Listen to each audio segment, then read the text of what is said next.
Halo pemirsa Albiruni ID, kembali lagi di channel Albiruni ID. Catatan perjalanan politik luar negeri Indonesia ke depan dan diplomasi militer yang menyertainya adalah cepat mengantisipasi dan cerdas memilih. Amerika Serikat telah menyatakan sikap tegas, jelas, dan terang-terangan bahwa musuh jangka panjangnya adalah China. Arah strategi militernya adalah menuju head-to-head dengan China. Palagannya adalah Laut Cina Selatan atau LCS. Palagan itu ada di depan halaman rumah kita. Sudah kuatkah pagar halaman rumah kita? Persoalan di LCS bisa berimplikasi luas karena lawan tandingnya tidak tanggung-tanggung. Sinaga perkasa Cina. Timur Tengah, serut apapun persoalannya, masih bisa diukur titik-titik konfliknya. Tapi untuk LCS, panasnya konflik bisa membuat semuanya game over. Bayangkan saja, begitu tegangnya suasana di lapangan antara dua armada gajah. Bisa saja prajurit salah mendeteksi, salah pencet tombol, lalu meluncur peluru kendali balistik.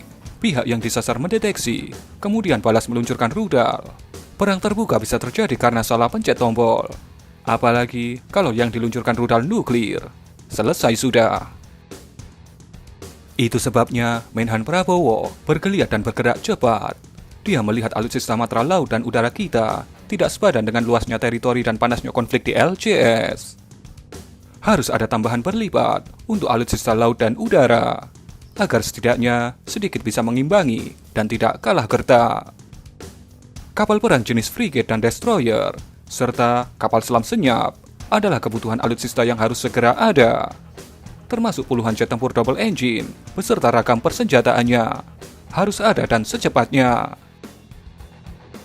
Amerika Serikat sudah membidik Indo-Pasifik, membidik China sebagai musuh jangka panjangnya. Di lokasi yang sama juga ada konflik semenanjung Korea dan Taiwan. Pergeseran kekuatan militernya sudah dilakukan.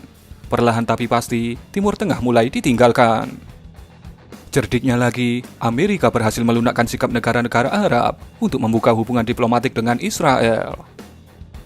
Tercatat Uni Emirat Arab, Bahrain, Sudan, dan Maroko selama 4 bulan terakhir ini sudah berdamai dengan musuh lahir batinnya. Diprediksi Arab Saudi dan Oman menyusul. Dinamika permusuhan di Timur Tengah saat ini berubah peta konflik dari Arab Israel ke Arab Iran. Israel juga musuh utama Iran. Jadi, pusat konflik sekarang dan masa depan adalah Indo-Pasifik, utamanya LCS. Dan teritori kita di perairan Natuna bersinggungan dengan pusat konflik. Sudah siapkah kita? Jawabannya belum. Ujian diplomatik kita akan terus diuji dengan sindiran dan gertakan salah satu pihak. Kalau diplomat dan pejabat Amerika yang tandang ke Jakarta, pihak sono muring-muring dan menyindir. Demikian juga jika Beijing mengirim delegasi dan diplomasi, Washington mengingatkan pentingnya fungsi kemitraan. Kementerian Luar Negeri harus bermain siasat cerdik, harus pintar berkomunikasi dengan kedua belah pihak yang berseteru. Ketika kita menolak landing take-off pesawat pengintai strategis Amerika, Poseidon, di seluruh lanut kita, China bersorak dan memuji Indonesia. Sebaliknya, ketika Menlu dan Menhan Amerika ke Jakarta dalam waktu berdekatan, Beijing merepet soal kebersamaan ASEAN yang tidak perlu dicampuri negara yang jauh dari kawasan damai ini.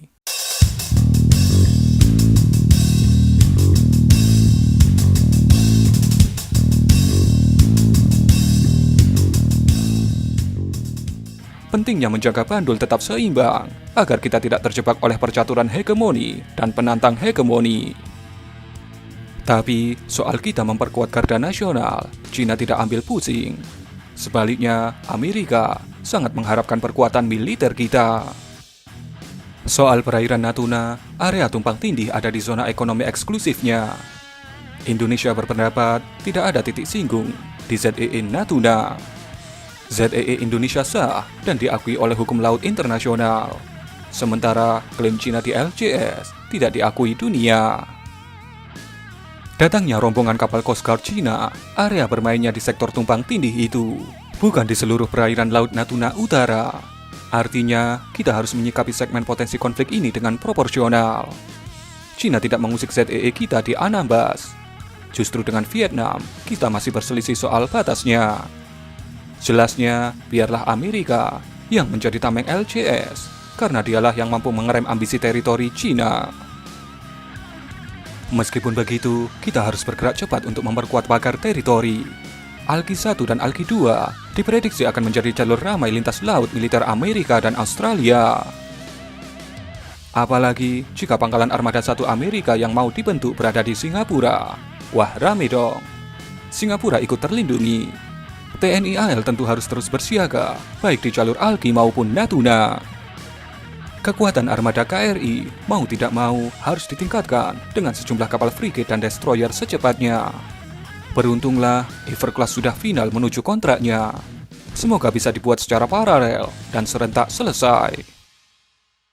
Sudah saatnya kita bergerak cepat dan lugas. Angkatan Laut dan Angkatan Udara patut mendapat pembaharuan alutsista.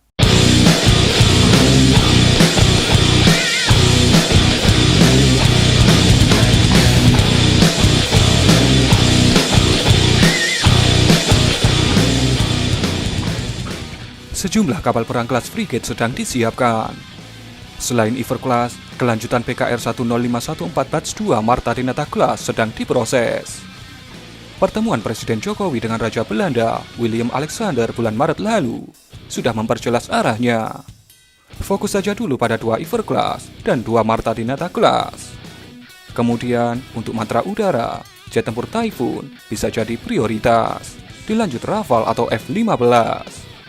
Setidaknya, itulah harapan kita sepanjang MEF Jilid 3 ini sampai tahun 2024.